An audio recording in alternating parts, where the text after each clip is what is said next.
দর্শক, এই মুহূর্তে ধানমন্ডিতে আছেন নাহিদ প্রিন্স, সরাসরি যুক্ত হচ্ছে তার সাথে। নাহিদ, এই মুহূর্তে আপনি কোথায় আছেন, সেখানকার সর্বশেষ পরিস্থিতি আমাদের জানাবেন।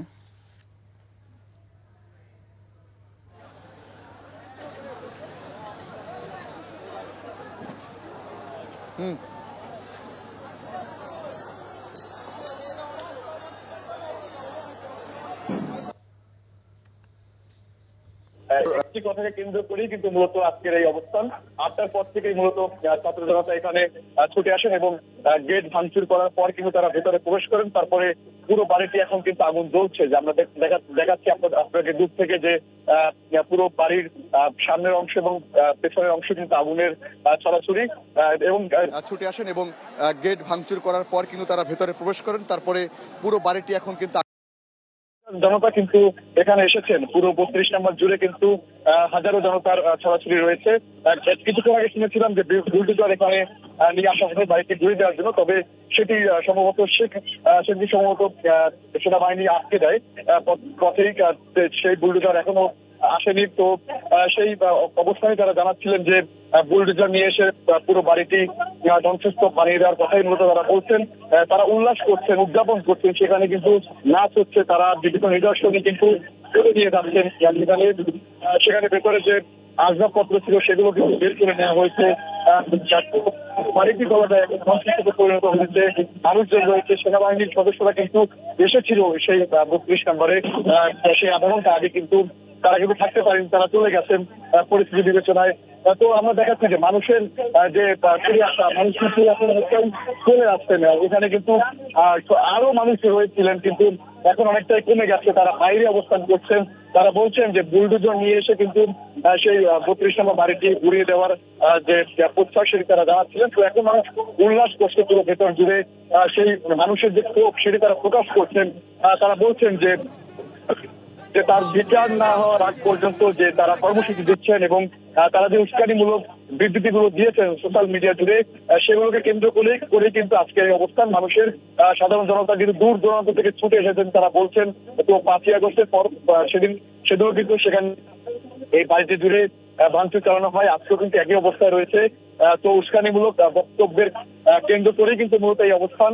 তো সেই যে সানসেট রয়েছে, সেই সানসেট কিন্তু ভেঙে সেই নিচে ঘুরিয়ে দেওয়া হয়েছে। তারপরে যে উপরের ছাদ রয়েছে সেখানে কিন্তু আগুন জ্বালিয়ে দেওয়া হয়েছে। যে বাড়ির ভেতরে যে রান্নাঘর ছিল, সেই রান্নাঘর কিন্তু আগুন জ্বালিয়ে দেওয়া হয়। তো পুরোটাই জুড়ে কিন্তু এখন অনেকটাই ধ্বংসস্তূপ রয়েছে। মানুষ বিশ্বাস করছে। তো সেই দেখাতে পাচ্ছি যে ভেতরে কি অবস্থা রয়েছে, পুরোটাই কিন্তু এখন আগুন জ্বলছে ভেতরে, উল্লাস করছে ভেতরে। তো বাইরেও কিন্তু মানুষ রয়েছে, 32 নম্বরের বাইরেও কিন্তু মানুষ অবস্থান করছে। ভেতরে প্রচুর মানুষের অবস্থান। তো অনেকটাই সরে গেছে, তারা এখন অনেকটাই চলে যাচ্ছেন।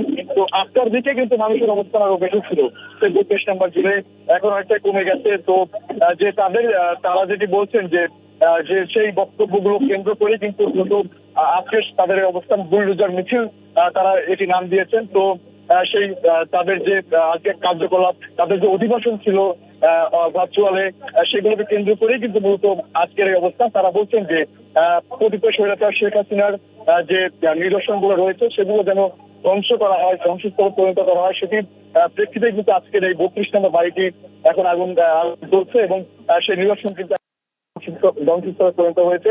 মানুষ কিন্তু ভেতরে পতাকা উড়াচ্ছে। এখন তারা পতাকা উড়াচ্ছেন, তারা উল্লাস করছেন, ভেতরে বিজয় উল্লাস করছেন। আমরা দেখেছিলাম যে 5ই আগস্টের দিনে যেরকম মানুষের উল্লাস ছিল, সেই উল্লাস কিন্তু আজকে দেখা গেছে মানুষের সেই উস্কানিমূলক বক্তব্যকে কেন্দ্র করে কিন্তু মানুষের যে উল্লাস উদযাপন সেটি আমরা দেখছি। তো মানুষ বিভিন্ন স্লোগান দিচ্ছে যে যতদিন পর্যন্ত তাদের বিচার করা না হবে, তাদের গণহত্যার বিচার না হবে, তারা বলছিলেন ততদিন পর্যন্ত যেন তাদের কোনো ধরনের কার্যক্রম না চালাতে পারে। সেটি তারা বলছিলেন যে কোনো ধরনের কার্যকলাপ আওয়ামী লীগ সরকার চালাতে পারবে না। তারা সেই যে তাদের যে কার্যকলাপ চলছে সেটির প্রেক্ষিতে কিন্তু মূলত এই যে তাদের যে নিদর্শনগুলো ধ্বংসস্তূপে পরিণত হয়েছে, তারাই বলছিলেন যে সেটি একমাত্র তাদের নিজেদের কারণেই মূলত এই ঘটনাগুলো ঘটছে। তো মানুষ কিন্তু এখনো রয়েছে ছাদে, মানুষ এখনো রয়েছে, উল্লাস করছে। ভেতরে রয়েছে মানুষ, বিভিন্ন নিদর্শন কিন্তু তারা নিয়ে আসছেন এবং সেখানে উচ্ছ্বাস চলছে। মানুষ কিন্তু অনেকটাই ফিরে যাচ্ছে আমরা দেখছিলাম। 8টার পর কিন্তু সে বাড়ির ভেতরে যে গেট রয়েছে শেখ মুজিবুর রহমানের যে সেখানে মুরাল ছিল সেটি তারা ভেঙে তারপরে তারা ভেতরে ঢুকে প্রথমে সেখানে দেয়াল প্রথমে ভাঙচুর করা হয়, তারপরে তারা ভেতরে ঢুকে কিন্তু সেখানে যে গ্লাসগুলো রয়েছিল সেই গ্লাসগুলো কিন্তু পরে ভাঙচুর করা হয়। তারপরে ভাঙচুরের শেষে এক পর্যায়ে যখন সবকিছুই ভাঙচুর করা হয়, জানলা থেকে শুরু করে যে আশপাশের যে গ্লাস ঘোরানো ছিল সবকিছু ভাঙচুর করা হয়। তারপরে ধানমন্ডি 32 নম্বরের বাড়ি থেকে আগুন ও ভাঙচুরের খবর জানছিলাম।